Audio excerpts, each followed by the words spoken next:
15 years. That's how long Kenton and I had been married. 15 years of building, surviving, showing up, even when it felt like we were the only ones clapping for each other.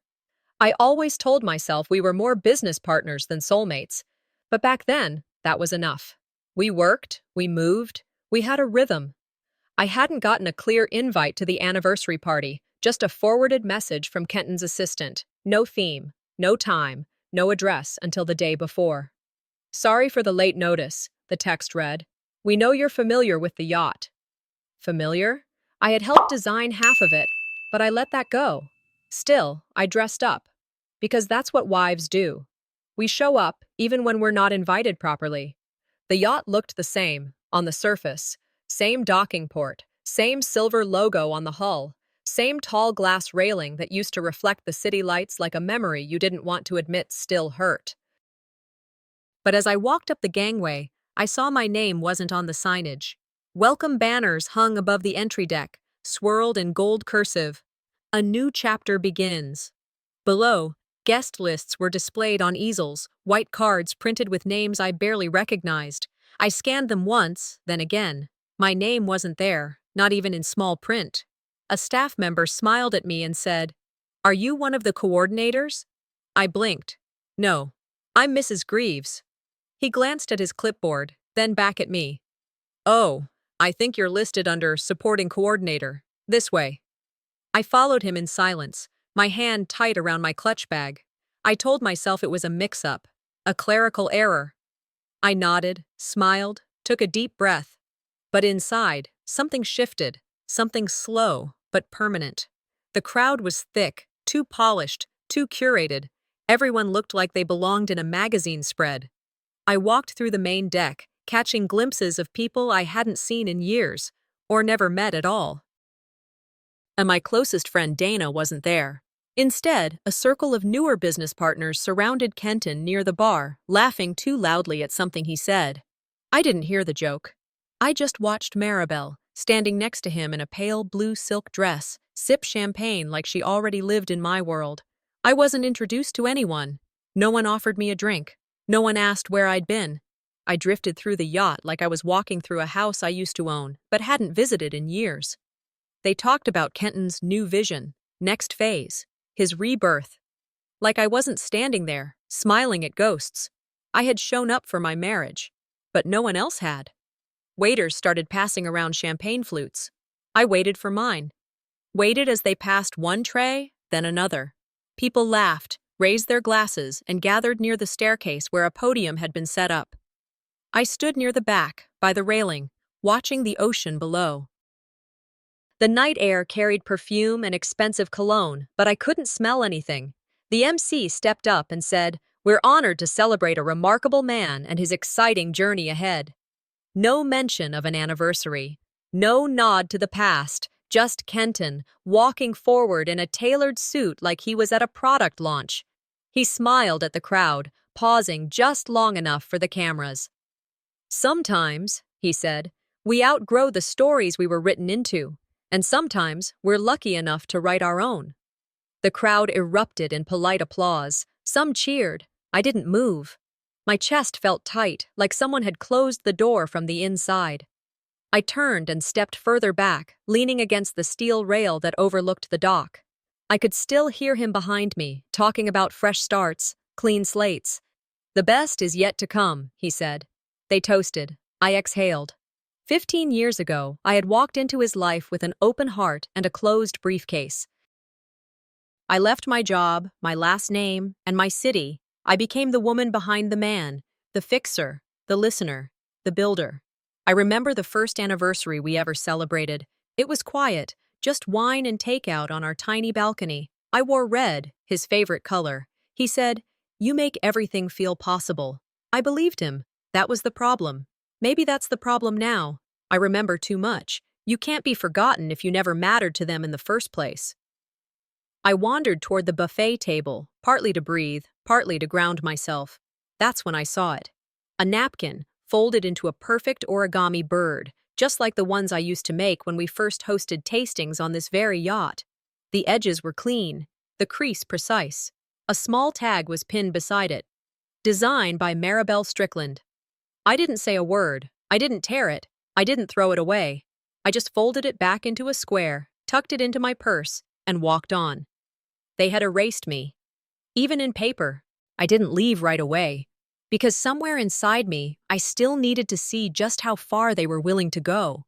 The longer I stayed, the more obvious it became. This party wasn't for me. It never was. I moved through the crowd like I had some invisible warning sign floating above my head. A few people smiled, tight-lipped and polite. Most looked through me. I kept nodding, smiling back. That's the thing about being erased. You learn how to become background without making noise. No one asked how long Kenton and I had been together. No one asked how I'd been. The conversations around me floated in phrases like Kenton's next phase and his future brand alignment. I used to be part of those sentences. I caught sight of Maribel across the room, standing with a group of younger women dressed like they were auditioning for a reality show. Her laugh carried. It always did. She had the kind of laugh people were trained to turn toward. I stayed planted. Didn't blink. Over by the bar, a man clinked his glass and said loud enough for those nearby, "This event really feels like a fresh start. Fresh, clean, new. I used to be the one who curated the guest list." My phone buzzed in my hand. I didn't recognize the number right away, but it was Dana. She was supposed to be here. We hadn't spoken much in recent weeks, but we'd shared more wine and secrets than most married couples. Text read, "Can't wait to celebrate Kenton and Maribel's big reveal." I didn't move, just stared at the screen like it might erase itself. The message wasn't meant for me. I knew that. She probably hit the wrong contact out of habit. Still, I had stood by her through her divorce, drove her to court, held her hand when her ex tried to humiliate her in front of a judge. People forget who stood by them, and when they do, they get bold enough to replace you. I deleted the message, but not the feeling. I needed air. More than that, I needed space. The upper deck had always been my escape when we were still hosting fundraisers on this yacht. I walked slowly, careful not to draw attention, and found myself at the door of the master suite. The brass nameplate gleamed. Carlos Maribel, Vespera Suite. Carlos, Kenton's middle name, never used it before. Looked cleaner on invitations, I guessed. I didn't need to open the door, but I did. Just enough to see what they had changed. All of it. The photo frames, replaced with modern, mass-produced coastal prints, the towels embroidered with CM. A bouquet of pale lilies on the table, the kind Maribel liked to pose with on Instagram. The faint scent of my perfume still clung to the room, buried under something new, floral, synthetic. Not me. I closed the door softly. Didn't want to leave a trace. At the end of the hallway, I sat down, back against the wall. The silence buzzed in my ears. You don't just wake up erased. It happens slowly, inch by inch. You ignore it. You rationalize. You call it transition. You say he's just busy. You say you'll talk next week. Then one day, you show up to a party you didn't plan, in a place you helped build, surrounded by people who think someone else built it. "I didn't lose my place here," I whispered. I handed it over, slowly, hoping someone would notice me still standing. No tears, just a bitter clarity I hadn't tasted in a long time. Eventually, I stood and walked back to the main deck. The music had changed. More bass, more lights, a staged vibe, flashier, curated for Instagram and press blurbs. The decor screamed marketing team. Nothing bespoke, nothing handcrafted. The dishes weren't mine. The wines weren't from our original pairings. It was all shiny, generic, soulless, made to impress the eyes, not feed the heart. Kenton and Maribel stood near the entrance, all smiles. He had his hand on her back like it had never rested on mine. Their pose was perfect. She even tilted her head slightly like I used to when we were trying to land donors. This wasn't my anniversary. It was their launch party. They hadn't forgotten me. They had overwritten me. I didn't make a scene. Didn't demand a moment. That would have made it about them again. Instead, I walked over to the bar, picked up a champagne flute. The bartender didn't hesitate this time, maybe because I looked like I belonged to no one. I turned toward the water and raised the glass to no one in particular. You don't have to scream to be heard, I said under my breath. You just have to stop whispering. And just like that, the goal changed. I wasn't looking for an apology anymore. I was looking for receipts. I stayed longer than I should have. Maybe it was pride. Maybe it was just that last flicker of hope, some part of me thinking someone might pull me aside and say, "Hey, this doesn't feel right, does it?" But that never came. Instead, I noticed the sideways looks. Not sympathy, not concern, just assessment, like I was an expired item left too long on the shelf. Kenton's people, his newer circle, watched me more than they spoke to me. A few gave me tight smiles, but none lingered. Every so often, I'd catch two of them exchanging glances when I passed, like they were trying to figure out if I was going to make a scene or quietly fade.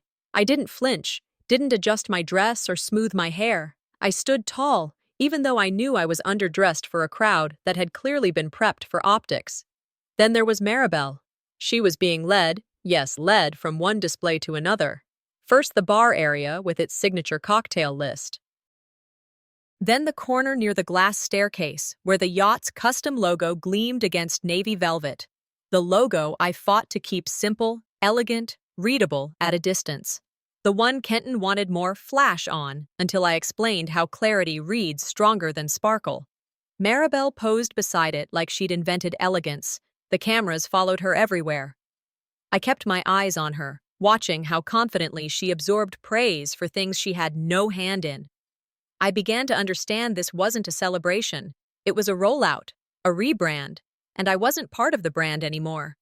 Then Kenton clapped his hands and called for attention. The lights dimmed.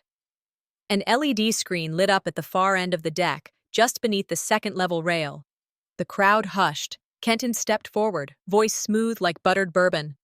"We've come a long way," he began, smiling like he'd just won a congressional seat. "Tonight, we celebrate a journey, a vision, and a future that reflects the best of who we are becoming." A video montage began. Music, visuals, launch parties, news clips, pictures of Kenton at podiums, laughing in conference rooms, sitting on panels, and there she was, Maribel, popping up halfway through, adjusting menus, coordinating floral arrangements, shaking hands. I stood dead center, 5 feet from the screen. I wasn't in a single frame. Not one, not a candid, not a still, not even a photo from our first event launch, where I personally signed every check that got that yacht to float. No mention, no credit, no voice. The crowd clapped. Some laughed. The narrator called Kenton a visionary leader. They called Maribel a breath of fresh creativity.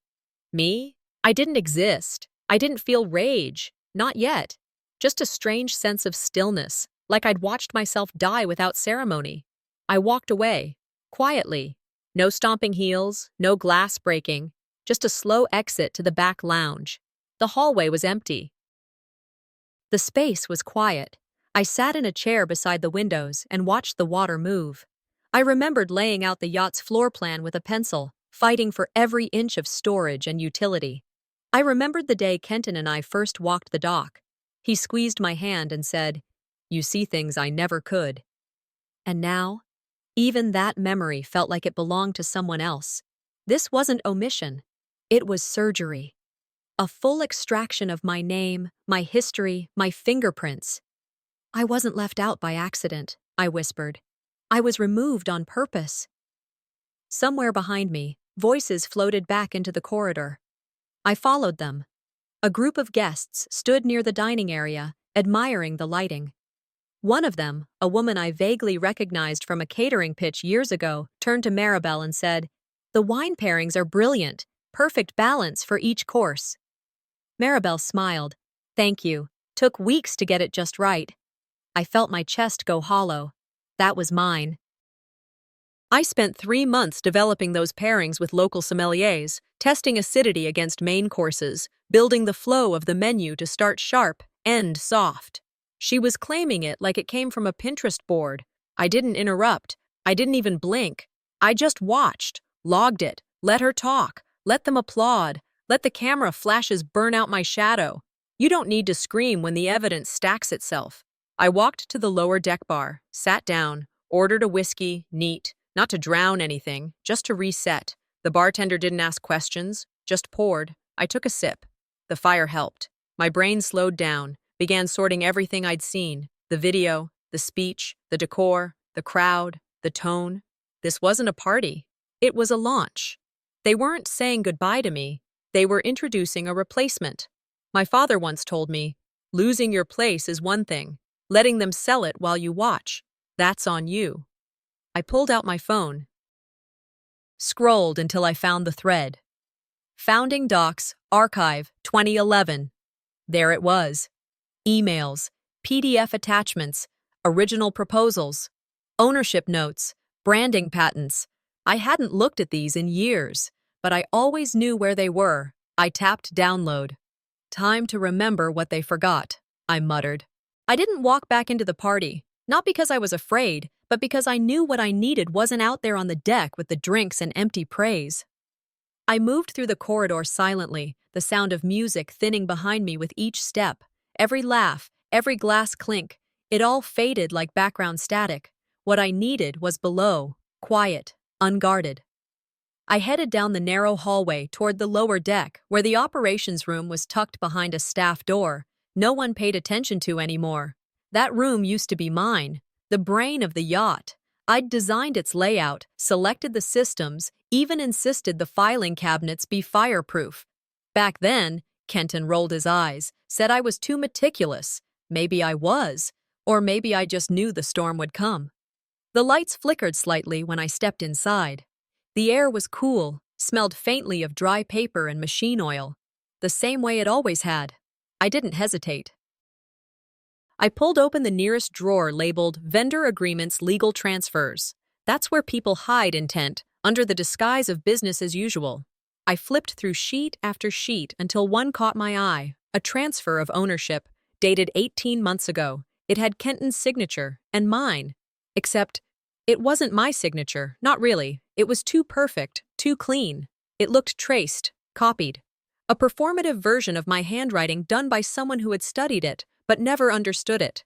The name was spelled Madeline instead of Madeline. That was the giveaway. He never paid attention to the details, only the image. I scanned the notary stamp, recognized the name. It was that woman from the boat club, the one Kenton always introduced as just a friend. I didn't cry, didn't rage. I whispered, so this is how they thought I'd disappear quietly. There was a knock, barely a tap, before the door pushed open. A young woman in a black blazer walked in, holding a clipboard. "Oh, sorry, are you with the cleanup crew?" she asked. I paused for a beat, looking at her. She was maybe 24, hair pinned back tight, wearing the uniform of someone eager to be noticed. "They said vendors were using this room for storage," she continued. "Here's the refresh schedule if you need it." I smiled, took the clipboard, nodded. She thanked me and walked out. I folded the forged ownership form and tucked it into my purse. "When they don't recognize you, that's not your failure," I murmured. "It's their illusion." I stood still for a moment, replaying her voice. Young, eager, useful, just like I had been once. My mind started ticking. Contracts I had co-signed over the years, agreements I had reviewed, even casually, that might still carry my legal weight. He must have hoped I wouldn't remember them, or that I wouldn't be bold enough to dig. I pulled out my laptop, logged into an old email archive, took a breath, typed in the keyword, transfer. The files loaded slowly, Wi-Fi lag on the lower deck, but enough came up. I opened the original version of the agreement Kenton had forged, compared it line by line, found inconsistencies, timestamps that didn't match, PDF metadata that showed export times while I'd been out of state. My eyes narrowed. I pulled up the last quarterly company report, looked at a small note in the financials, legacy restructuring. There it was. They'd buried the transfer, but not deeply enough. Real theft doesn't happen in the night. I heard my father's voice echo in my head. It happens in daylight, with suits and signatures. And Kenton had signed every lie in daylight. I created a folder on my desktop. Original holdings. Drag, save, encrypt. Then I opened my secure messaging app, composed a quick message to Samuel Wyatt, my father's old lawyer, the one who drew up my prenup. The only man who told me, flat out, if he ever tries to get slick, don't talk, just document. I sent the folder. Then I made a list. Names. People who could verify my authorship. Chefs who'd followed my menus. The interior designer who sketched with me through 6 versions of the yacht's guest suite. Even the wine distributor who used to laugh when I corrected Kenton's pairings. And Devlin, quiet Devlin, the man who ran the ship's systems and never missed a detail. I hadn't spoken to him since he switched departments, but I knew, if anyone still had a record of what I built, it was him. They planned a party to erase me, I whispered.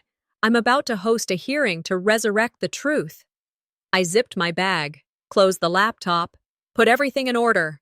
Then I stood, fixed my blazer, pushed my shoulders back, walked toward the upper deck, toward the noise I now saw differently. On the way up, I passed the same young staffer. She glanced at me with the same blank politeness. This time, I didn't smile.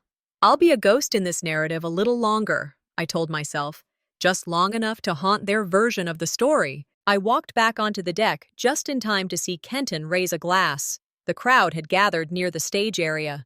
Music faded down. Someone handed him a microphone like it was a trophy. He stood there, center spotlight, like this whole night was a thank you note addressed to himself. 15 years, he began, voice polished like he'd rehearsed it. 15 years of work, of growth, of aligning with purpose. I stand here tonight, not to look back, but to look forward. Because it's not just about where we've been, but where we're going. The claps started before he even paused. They echoed around me. But not a single word, not my name, not a nod, not a glance, acknowledged I'd been part of any of it. I stared at him, listening. The journey that brought me to where I belong, he continued. This wasn't just omission. This was performance art. I tightened my grip on the champagne flute in my hand, not because I was nervous. I needed something to keep my fingers from shaking, not from sadness, from restraint. Then the lights dimmed. The music changed. A spotlight lit up the staircase that curved down from the upper deck like it had been built for this moment. She descended slowly. Maribel, in a full white gown, long train, veil tucked just enough to reveal her smile, timed perfectly with the gasps and applause below. People clinked glasses, shouted, took photos. No one asked any questions. No one turned toward me. Kenton stepped forward again, now standing beside her. This is our fresh start, he said. Our real chapter 1. I didn't flinch, didn't step back. I stood there, breathing evenly. The woman beside me touched her chest and whispered, "Oh my God, it's beautiful." No, it wasn't. It wasn't our anniversary anymore. It was their wedding reveal. I wasn't just being excluded. I was being replaced, in front of witnesses. Kenton returned to the mic. Some people build things because they need to, he said, scanning the room. Some of us, we make things better once we're finally free. He lifted his glass in my direction, finally acknowledging me. To you, he said with a smile too casual for this moment. Thank you for the foundation. Laughter rolled through the crowd, real, from the gut, the kind that turns you into a caricature of yourself before you can defend your name. Maribel smiled, wide, like this was just another photo op. My heart didn't drop. It locked into place. That was his way of saying, you were the scaffolding. I was always the structure. I smiled back. They didn't even realize they just signed the terms of surrender. I moved through the crowd like I belonged there, smiling, nodding, even clinking glasses, every step calm, every movement controlled. But inside, I wasn't unraveling emotionally. I was mapping. Every camera that flashed was another receipt. The photographer, I knew her. Worked 3 of my launches before Kenton streamlined the team. I'd seen her signature, knew the software she used embedded metadata, timestamps, locations, faces, every laugh, every frame, documented. I passed Maribel, She didn't meet my eyes. That was fine. I had already seen enough. I made my way to the outer deck, the highest level where the music didn't reach. The breeze cut through my dress, but I didn't care. The cold in my chest matched it. I leaned against the railing, hair finely let down, eyes watching the horizon instead of the people who'd learned to clap on cue. Kenton's voice still echoed in my head. "You built the boat, and you never learned to steer it," I whispered. And in that moment, the shift was done. I wasn't hurt. I was activated. I pulled out my phone, opened the message I had drafted hours earlier, left unsent. "Get the original prenup and IP filings ready. You'll understand why soon, sent." I looked back at the yacht, its glow now almost comical from a distance. They threw a party to erase me, but I never RSVP'd to disappear. I didn't leave the party that night, not yet. Instead, I walked back into the yacht through the rear service hallway, away from the music, away from the applause still echoing from the main deck. Nobody noticed. Nobody followed. My absence didn't register because it was expected, like the silence after a song ends. They didn't exile me. They archived me, quietly and with ceremony. The corridor I passed through had once been filled with notes I'd written in marker on the walls, layout drafts, measurements, planning charts. Now it looked like a luxury hallway inside a hotel, neutered, polished, forgettable. I paused outside the old office suite, fingertips brushing the edge of the doorframe. I stepped inside without turning on the light. I didn't need it. You don't burn down a place you built. You just lock the doors behind you. There, on the shelf where we once displayed the framed launch photo of Kenton and me standing beside the yacht's christening ribbon, was a new frame. Same background, same staging, but a different woman. Maribel stood in my place. Kenton beside her, same pose. The plaque underneath read, "Visionaries behind the Vespera." My chest didn't tighten. My breath didn't hitch. But something settled in me. Something final. They didn't just steal space. They recycled moments. This wasn't just about erasing me. It was about rewriting the story to make it look like I was never needed to begin with. I pulled out the sealed envelope from my purse. It had been sitting there since Lois gave it to me months ago. I hadn't opened it. Not out of fear, but because part of me hadn't wanted to admit it might be necessary. Now it was, "To be opened if he ever tries to erase you," it read. Inside, a notarized prenuptial agreement, signed only by Kenton. My name had never touched it. His handwriting was bold, confident, entitled. Below it, a folded letter, handwritten. My father's handwriting was aging by then, shaky, deliberate. He wrote about the day I first showed him the yacht renderings, about how proud he was that I didn't just marry into something, I helped build it. He reminded me that I was the only one with legal standing to claim the intellectual property, the brand name, and the vessel's original title registration. That all the filings had been created in my name and never transferred. And then he ended with this: "Your silence has always been your strength, but now let it be your signal." I folded the letter carefully, placed it back into the envelope, and tucked it into the interior pocket of my blazer. My hand stayed there a moment longer, pressing the fabric flat over my chest like a quiet vow. I sat down at the desk, logged into the old directory my father used for his business filings.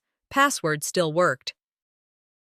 Folder after folder unfolded. Contracts, architectural plans, trademark documents, co-investor correspondence. All of it connected, all of it legal, all of it mine. I created a new folder. Counterclaim preparedness. Dragged the files in, labeled, organized, encrypted. I opened a second tab and began a list of allies. Not friends, professionals. People who'd seen me build, design, negotiate. People who'd follow the truth when it arrived with dates and names. Devlin was first, then the chef who still used my original wine map, then the interior team that had been dismissed 6 months after I stepped back. This wasn't revenge, this was reclamation. I closed the laptop, leaned back, thought I might breathe easier. And then I saw him, my son, leaning against the far wall, talking to Maribel like he'd known her forever. They laughed. She touched his arm. He didn't flinch. He looked at me for a brief second. No shame, just nothing. Not hate, not anger, apathy. And that's what hurt more. Even my child had been coached to forget me. I didn't walk toward him. I didn't ask questions. I just turned away. My thumb hovered over my phone screen. I opened a thread with my lawyer. Typed, "All files confirmed. We move Monday." I paused. Then typed another line for myself. If I'm not in their story, I'll write a new one they can't edit. I stepped out onto the balcony again, wind sharper than before, like the night had finally stopped pretending to be warm. I opened the voice memo app, brought the phone close. Initiate asset control on all holdings tied to Kenton Greaves, effective immediately. I saved the file, named it Restoration. By the time the last guest left and the music finally died, it was close to 2 a.m. The crew had already started cleanup, quiet, efficient, invisible. The same way I used to move through this space when it was still mine. I walked through the nearly empty yacht, no longer dressed for celebration, but for clarity. Champagne flutes clinked in distant corners as trays were stacked, floral arrangements disassembled. What was left of the night wasn't glamorous, it was bare, raw, honest. The end of a party always tells you who was pretending and who was producing. I stepped into the staff kitchen. It used to be where we debriefed after events. I remembered how we'd laugh about what went wrong, celebrate what went right, and share meals made with whatever was left on the line. But now, the energy was quiet, cautious. They looked up when I entered, but didn't speak. This place no longer felt like it belonged to me, but it didn't feel like it belonged to them either. Devlin stood near the sink, arms crossed. He didn't smile, just nodded once. "Didn't expect you down here," he said. I shrugged. "Didn't expect a wedding either." He didn't laugh. He just walked past me and opened a drawer, pulled out a small flash drive, placed it on the stainless steel counter without a word. "Every time he changed something, I saved the version before it," he said. "Didn't think it was my job to delete what still worked." I stared at the drive. "What's on it?" "Original systems. The old event software you designed. Your notes for training the new staff. Emails you sent with directives. Stuff they said came from Kenton. I didn't want to pick sides. I just don't believe in rewriting what worked." I picked it up. "The good ones don't erase history," he added. "They document it, quietly." That landed. Deep. I walked toward the pantry, fingers trailing the cabinets as I passed. Everything looked upgraded, modernized, but too polished, too sterile. I opened the spice cabinet. Inside, a single sticky note, faded and curling at the edges. "Sea salt belongs on top, not in." My handwriting. Years ago, I wrote that for the sous chef who kept salting during prep instead of finish. I'd created a whole system, flavor building by layer, not by dump. Kenton said it was overcomplicated, told the crew to scrap it when he hired a new branding consultant, and yet, the note remained. I closed the door gently. They never stopped following my system. They just pretended in front of him. Legacy isn't what they say about you. It's what keeps working when you're gone. I moved to the private lounge and saw him, my son, sitting alone. Phone in hand, scrolling through God knows what, maybe photos from the party, maybe memes. I couldn't tell. I sat a few seats away, not close enough to make him uncomfortable, just near enough to exist in his periphery. He didn't look up. "You don't have to make them like you again," he said. They already moved on. That hit harder than anything Kenton had said. "I think you were just always too much for Dad's world." He didn't mean it to hurt. That's what made it worse. This wasn't a child speaking. This was someone raised inside a machine designed to forget I existed. He didn't abandon me. He adapted to survive the story they told him. I didn't argue. I didn't cry. I just stood and walked out. Back into the office, back into clarity. I inserted the flash drive. Devlin's folders were organized like he'd been preparing for this moment too. I created a new directory. Restoration. Final build. I copied everything over. No longer planning a confrontation. This would be controlled exposure. Systematic. Documented. Timeline. Metadata. Witnesses. Legal. Legacy media. Quiet, precise, let them keep the microphone. I own the script. I zipped the file, drafted an email. Subject line, for record, original ownership, creative authorship. Attached the archive, paused, scheduled it to send at 8 o'clock a.m., sharp, one click, done. Let them wake up to what they thought I wouldn't remember. I was already awake when the yacht systems clicked into morning mode. The lights dimmed to low daylight, the hum of the water filtration system kicked in, and somewhere above, someone knocked over a glass. I didn't flinch. I'd spent most of the night finalizing files, verifying timestamps, checking signatures. At exactly 8 o'clock a.m., my email sent itself. The recipient list was tight. Kenton, his lawyer, the board, a handful of legacy investors, and a journalist I trusted. The attachments were simple: original ownership filings, my name, my contributions, photographic evidence of forged documents, metadata logs showing who edited what and when. Internal system records Devlin had quietly archived for years. I didn't wait for replies. I knew the silence would come first, then the storm. I walked to the galley and poured myself a cup of coffee, plain, black. I didn't sit. I just stood there, waiting. It didn't take long. Kenton came down the hallway fast. Not running, but close. His mouth moved before he reached me. "What the hell did you just do?" he snapped. I didn't answer. He pulled out his phone, tried to open the yacht's management app. Access denied. He tapped the screen again, re-entered his credentials. Access denied. He called someone on speaker. His operations lead. The call dropped. He dialed again. Nothing. He stared at the screen like it had betrayed him. Why won't this connect? I looked at him calmly. Because it doesn't belong to you. He ignored me. Tried the office landline. A tone echoed. Number not recognized. Footsteps approached. One of the suppliers, a wine vendor, stood with a clipboard. "Mr. Greaves," he said. "We were told your purchasing authority is no longer valid. We'll need to confirm ownership before unloading." Kenton's face froze. One by one, his power evaporated. Not by yelling, by credentials. He built a tower on borrowed bricks. I just took mine back. People began to notice. Staff gathered at the edges. Some who had once smiled too wide now stepped further from him. I walked past him, quiet, straight-backed. Devlin appeared beside me, arms folded. He didn't need to say anything. His presence was enough. Kenton pointed at me, his voice rising. "You've been planning this?" I didn't raise mine. "You knew I wouldn't scream," I said. "You just didn't plan on me documenting everything." I pulled the agreement from my jacket pocket, the one my father had notarized before all this began. The paper was worn but intact.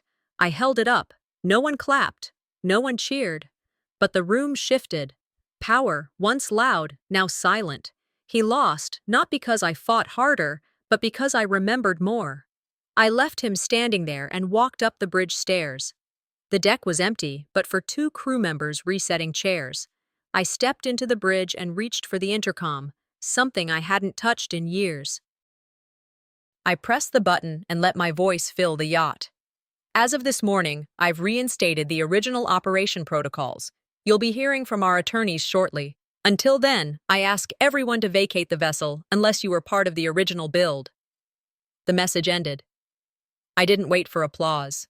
The staff began to move, quick, efficient. Kenton stood at the base of the stairs. He didn't shout, didn't come closer, just looked up at me with something like recognition. I met his gaze and said clearly, calmly, "Escort the trespassers off my boat." It wasn't revenge, it was realignment. Surgical, not explosive, and that's what made it brutal. Once it was quiet again, I walked alone, each room, each space, touching railings, brushing curtains, seeing the parts of myself still hidden in the design, confetti still stuck to the floor, champagne stains along the carpet, footprints left by people who came to celebrate a lie. In the lounge, I found it. One last folded napkin, a bird, like the first. I picked it up, folded it flat, walked to the fireplace. I didn't burn it. I didn't need to. They threw a party to replace me. I hosted their exit instead. There was a knock on the door. I turned. A staff member handed me a sleek, dark envelope. I knew who it was from before I opened it. Maribel. Inside, a single sentence. He wasn't the only one who lied to you. I didn't react, didn't read it again. I closed the envelope. Some stories end when the villain loses. Others begin when you realize the villain wasn't working alone. 3 weeks later, I sat in my office with the blinds half drawn and a stack of clipped articles spread across the table. Headlines varied. Some called me cold. Others called me the smartest woman in Florida. I didn't bother defending either version. People always choose the version that makes them feel better about ignoring the quiet one in the room. Kenton had vanished from the spotlight. No statements, no interviews, just a lawyer sending emails with timestamps and disclaimers. Maribel, too, had gone silent. Her social media scrubbed. Her name removed from the brand's website. My phone buzzed. It was a link to an op-ed praising restoration over revenge. I didn't open it. Sometimes victory doesn't feel like winning. It feels like breathing after almost drowning. My team moved differently now. They watched me, not like I was a figurehead, but like someone they trusted not to bluff. Still, I kept things quiet. No celebratory press releases. No champagne. Just a slow re-entry into the structure I'd built, brick by brick. Silence can be cruel, but it can also be kind. Eventually, I opened the envelope Maribel had left me. Inside was a note and a photo. She couldn't have been more than 16 in it, standing in front of a foster home, hair pulled back, wearing a borrowed blazer 3 sizes too big. The letter was brief. I never hated you, it began. I admired you. She wrote that she grew up thinking softness meant weakness, that survival meant performance, that Kenton gave her a script, and she played the part because she thought she had to. She admitted to knowing what she was doing, choosing ambition over gratitude. You tried to save me once, she wrote. I repaid you by trying to become you. She didn't replace me. She imitated a version I had long stopped showing. I closed the envelope. I didn't cry. I didn't feel relief either. But something softened. Just enough. A few days later, I received another envelope. This time, from Delta. Formal, terse, wrapped in a branded letterhead that smelled like someone else's cologne. Thank you for handling the matter quietly and with dignity, it said. And then the line that made me sit still. You were more a daughter to this family than any of us deserved.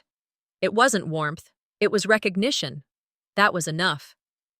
That same afternoon, my son came by. No appointment, just showed up. Sat in the chair across from me with his hands in his lap like he had something rehearsed, but couldn't start it. I didn't speak. After a minute, he said, I saw what you built. I remember now. He didn't apologize. He didn't need to. Sometimes peace doesn't come from explanations. It comes from being seen again. The courtroom was quiet. No cameras inside, just a few reporters on the steps. Kenton didn't show. His lawyer handled everything through negotiation. I retained majority ownership of the yacht, the brand, the legal title, the story. I didn't ask for damages. I didn't want his money. I wanted the acknowledgement, written in ink, stamped and filed.